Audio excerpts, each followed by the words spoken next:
Les couper et choisir soit une petite tranche de 2 mm, 1-2 mm de banane, soit un morceau de ce type-là de tomate. Ce petit groupe n'est pas en stage de cuisine, il apprend à extraire l'ADN des fruits. Mais regarde, on a un truc super pratique. Pipette.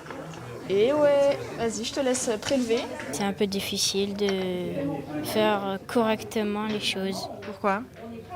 Faut faire précis.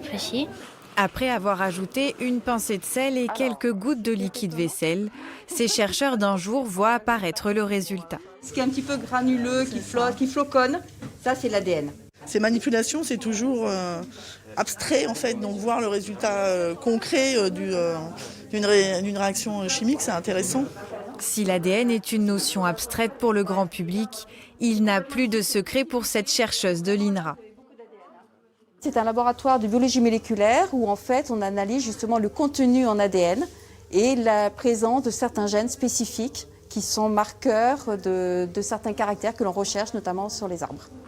Au même moment, un autre groupe découvre qu'à l'INRA, on peut faire la pluie et le beau temps. Alors pourquoi on utilise un simulateur de pluie ? Eh bien parce qu'on s'intéresse beaucoup dans notre laboratoire à comprendre les transferts d'eau et de gaz dans les sols. Les enfants, on va faire pleuvoir ?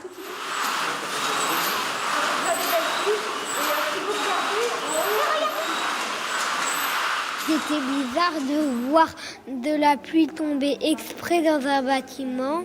J'ai fait exprès de me mouiller, j'ai tendu un peu mon bras. On se doit de rendre compte des résultats de la recherche au grand public. Et puis on se doit aussi de susciter des vocations, notamment chez les enfants, et de redonner le goût à la science.